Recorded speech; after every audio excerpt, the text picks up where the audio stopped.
सुबह की पहली किरण जब मिट्टी की खुशबू को छूकर गुजर रही होती है तो गांव एक नई सांस लेता है। इसी सांस के साथ एक लड़का हर रोज एक नई उम्मीद लेकर अपनी रेहड़ी लगाता है। उस लड़के का नाम है अंकित। न बड़ा सपना न बड़ी कमाई, पर एक बड़ा दिल, और उस दिल में बसती है एक ऐसी मोहब्बत जो सारी सीमाओं को पार कर चुकी थी। अंकित अपनी पुरानी लकड़ी की रेहड़ी लगाता है, चूल्हे की आंच पर चढ़ा कड़ा और उसमें पकते खौलते समोसे, जिसकी खुशबू पूरे गांव को खींच लाती थी। वाह बेटा, क्या स्वाद है इनका, एकदम घर जैसा स्वाद। लो चाचा, गरम गरम समोसे तैयार हैं। जितना प्यार मैं पकाने में डालता हूँ उतना ही प्यार आप खाने में रखना। अरे अंकित, तेरे हाथ का स्वाद, इतनी कम कीमत में इतना बढ़िया खाना तो कोई देगा ही नहीं। पैसों से ज्यादा जरूरी पेट का भरना है भैया, और लोगों का दिल जीतना। अंकित मुस्कुराता था, मगर उसके मन में पैसों की तंगी का दर्द हमेशा जलता रहता था। उसे क्या पता था कि उसी दिन किस्मत उसकी जिंदगी की सबसे बड़ी परीक्षा लिखने वाली है। राधा गांव के सबसे बड़े व्यापारी बलवंत सिंह की बेटी है। खूबसूरती ऐसी कि हवा भी रुककर उसे देखे, और दिल ऐसा कि सीधे सीधे अंकित से जुड़ जाए। अंकित, आज फिर वही खुशबू। अरे नहीं राधा जी, आप यहाँ आती हो तभी तो मेरी रेहड़ी पर रौनक आती है। आज पैसे जरूर दूंगी, रोज मना कर देते हो। अरे रहने दो, आपका यहाँ आना ही काफी है मेरे लिए। इन दोनों की बातों में एक मासूम सा प्यार था जिसे दुनिया से छुपाकर जिया जा रहा था। दो अलग दुनियाओं के लोग एक ही धड़कन में बसते थे। गांव के बीचों बीच मौजूद सब्जी मंडी में बलवंत सिंह अपनी रौबदार चाल से घूम रहा था। इस आदमी की पहचान सिर्फ दौलत नहीं, बल्कि उसका लालच और गुस्सा थी। मालिक, ऐसा मत कीजिए, मेरी बिटिया की शादी है, मैं तो उसी के लिए पैसे जोड़ रहा था। कृपा करके मेरे पूरे पैसे दे दीजिए। पूरे पैसे? अरे तूने 12 घंटे का काम नहीं किया तो मैं पूरे पैसे कैसे दूं? जितने बनते हैं उतने ले, नहीं तो निकल यहां से। मालिक, मैंने 11 घंटे तो काम किया है, पर आप तो 8 घंटे के भी पूरे पैसे नहीं दे रहे। मेरी हालत मत सही करो, पर मेरी बिटिया की शादी है। बहुत बोलने लगा है तू। पैसे चाहिए तो चुपचाप ले और निकल, नहीं तो अगली बार काम भी नहीं मिलेगा, समझा? मजदूर की आंखों से टपकते आंसू और बलवंत के दिल की पत्थर जैसी ठंडक, यह दृश्य गांव की सच्चाई थी। यहाँ गरीब मेहनत करता था और अमीर उसे रौंद देता था। बलवंत सिंह की नौकरानी कुसुम, जो उसके घर का हर राज जानती थी, एक दिन उसके पास पहुंची। नमस्कार सेठ जी, एक जरूरी बात बतानी थी, बहुत जरूरी। हाँ हाँ बोलो, क्या है? जल्दी बोल, मेरे पास फालतू वक्त नहीं है। सेठ जी, कल शाम मैं अंकित की रेहड़ी वाले पेड़ के नीचे से गुजर रही थी। वहां मैंने आपकी बिटिया राधा को देखा। वो अंकित के पास आई थी, हंस रही थी, बातें कर रही थी, काफी देर तक। तो इससे तुझे क्या मतलब? मेरी बेटी कहां जाए, किससे मिले, ये मैं तुझसे पूछ रहा हूं क्या? सेठ जी, मैं दखल नहीं दे रही, पर उन दोनों की बातों में कुछ और था। वो सिर्फ समोसे खाने नहीं गई थी, मामला गहरा लग रहा है। बस यही शब्द थे जिन्होंने बलवंत के भीतर सोया हुआ तूफान जगा दिया। उसकी आंखों में गुस्सा भर आया। शाम को रेहड़ी के पास राधा आती है। राधा, तुम जरा कम आया करो मेरी रेहड़ी पर, कहीं किसी को हमारे बारे में कुछ पता ना चल जाए। गांव की हवा बड़ी तेज होती है, बात पल भर में फैल जाती है। कुछ नहीं होता मेरी जान, मैं तो पिताजी से छुप कर आती हूँ, उन्हें तो पता भी नहीं चलता। और वैसे भी तुमसे मिलने के लिए मैं हर खतरा उठा सकती हूँ। राधा, तुम समझती क्यों नहीं? अगर पिताजी को पता चल गया तो तुम्हें तो डांट पड़ेगी ही, मुझे तो वो इस गांव से बाहर ही कर देंगे। मुझे तुम्हारे लिए डर लगता है, इसीलिए कह रहा हूँ। अरे ओ अंकित भाई, जरा जल्दी दो ना समोसे, बड़ी जोर की भूख लगी है यार। कब से खड़ी हूँ, पेट में चूहे दौड़ रहे हैं। बस बस दीदी, आ रहा है गरम गरम समोसे। राधा, अब तुम जाओ, ग्राहक बढ़ रहे हैं और किसी की नजर पड़ गई तो बात फैल जाएगी। कल मिलते हैं, आराम से, बिना डर के बात करेंगे।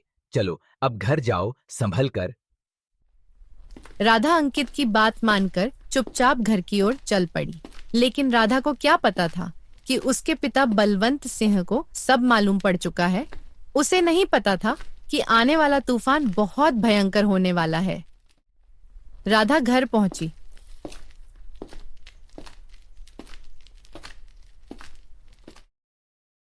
राधा, तू रोज रोज उस समोसे वाले के पास क्या करने जाती है?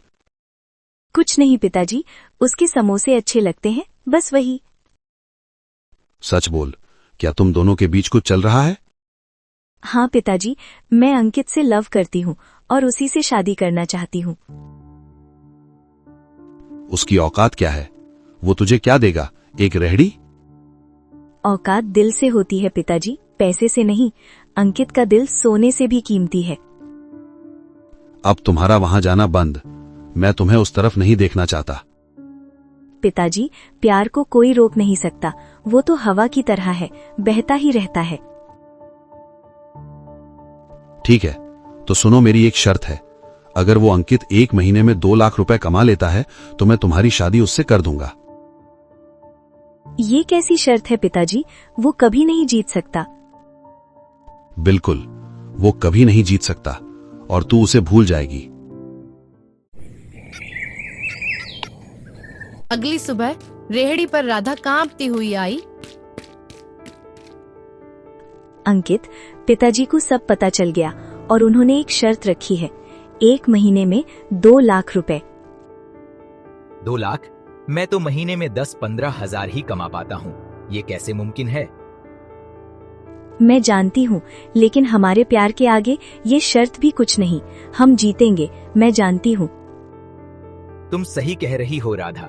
प्यार डर से हमेशा बड़ा होता है। मैं हर कोशिश करूंगा। राधा वहां से चली जाती है।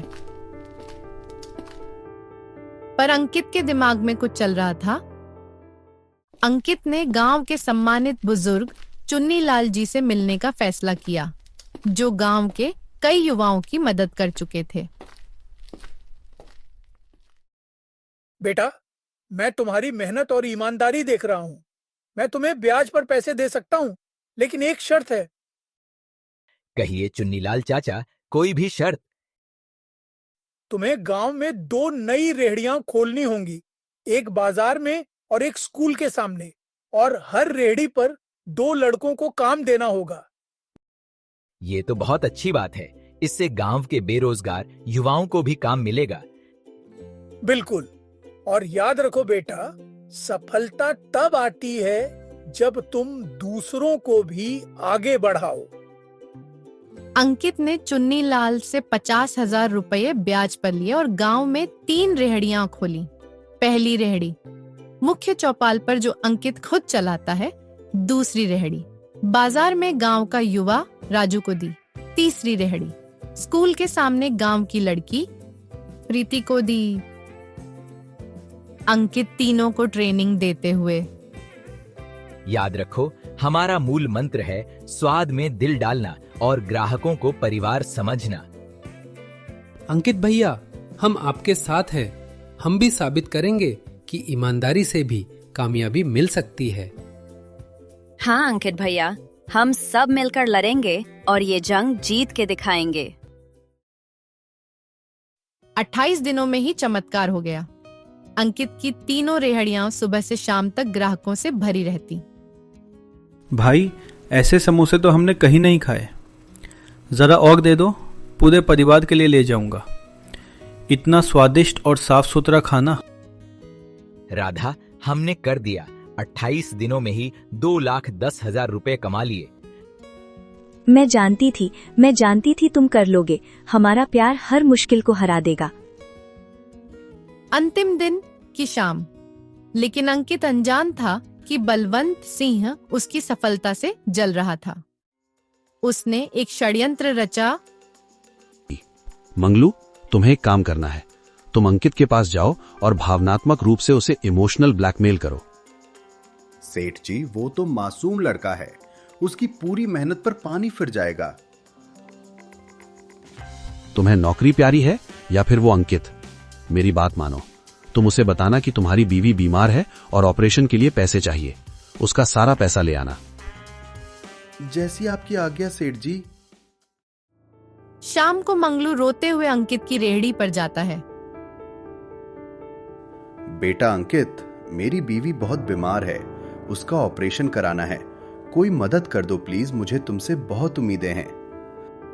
अरे मंगलू चाचा, आप इतने परेशान क्यों हैं? कितने पैसे चाहिए? डॉक्टर ने 2 लाख कहा है बेटा, मेरे पास तो कुछ भी नहीं है। यह लीजिए, ये रहे सारे 2,10,000 रुपये। आपकी पत्नी का इलाज जरूरी है। तू देवता है बेटा, तुझे भगवान खुश रखे। मंगलू पैसे लेकर चला गया, लेकिन उसका दिल टूट रहा था। उसे पता था कि यह सब अंकित के साथ गलत हो रहा है। अगले दिन 1 महीना पूरा हो चुका था और चौपाल पर गांव के सब लोग इकट्ठा हो गए। बलवंत सिंह, अंकित और राधा भी वहां थे। तो बताओ अंकित, शर्त पूरी हुई? 2 लाख कहाँ है? सेठ जी, कल मंगलू चाचा आए थे, उनकी पत्नी का ऑपरेशन था, मैंने सारे पैसे उन्हें दे दिए। मूर्ख, वो मंगलू मेरा आदमी है, मैंने ही उसे भेजा था तुम्हारे पैसे लेने के लिए। अब शर्त पूरी नहीं हुई तो मेरी बेटी से दूर रहना। तभी वहां पुलिस इंस्पेक्टर विक्रम सिंह आते हैं। रुकिए बलवंत सिंह, हम सब जानते हैं। क्या मतलब? कल शाम हमारा एक अधिकारी गुप्त रूप से यहाँ था, उसने मंगलू को अंकित से पैसे लेते देखा था और मंगलू से रहा नहीं गया, उसने हमको सारी सच्चाई बता दी। मंगलू आता है, हाथों में वही पैसे लेकर। माफ करना अंकित बेटा, मैं मजबूर था, ये लो तुम्हारे पैसे। और सेठ जी, मैं अब आपके साथ काम नहीं कर सकता। मैं गलत था, मैंने लालच में अंधा होकर ये सब किया। पिताजी, आपने देखा, अंकित ने सिर्फ पैसे नहीं कमाए, उसने लोगों का दिल जीता, गांव के युवाओं को रोजगार दिया। क्या ये पैसों से कम है? माफ करना बेटा, मैंने तुम्हारी मेहनत और ईमानदारी को नहीं पहचाना। मेरी बेटी का हाथ स्वीकार करो। सेठ जी, मैं राधा से प्यार करता हूँ, पैसों के लिए नहीं बल्कि उसके दिल के लिए। और हाँ, मैं स्वीकार करता हूँ। अंकित ने अपनी कमाई से गांव में अंकित फूड्स नाम से एक छोटा ढाबा खोला, जहां गांव के 10 युवाओं को रोजगार मिला। आज मैंने सीखा कि असली दौलत पैसों में नहीं, दिल की ईमानदारी में होती है। मैं अंकित के ढाबे में निवेश करूंगा ताकि और युवाओं को रोजगार मिले। हमारा सपना है कि हमारा गांव भी विकास की राह पर चले और हर युवा को मौका मिले। और इस तरह प्यार, मेहनत और सच्चाई ने मिलकर लिख दी एक ऐसी कहानी जिसे गांव वाले आज भी याद करते हैं। अंकित और राधा की यह कहानी सिर्फ 2 दिलों की कहानी नहीं, बल्कि पूरे गांव के परिवर्तन की कहानी बन गई। क्योंकि सच्चा प्यार वो नहीं जो सिर्फ 2 दिलों को जोड़े, बल्कि वो है जो पूरे समाज को बदल दे। और अंकित ने यह कर दिखाया। आपको अंकित और राधा की प्रेम कहानी कैसी लगी? कमेंट बॉक्स में बताएं और लाइक और सब्सक्राइब करना ना भूलें। धन्यवाद।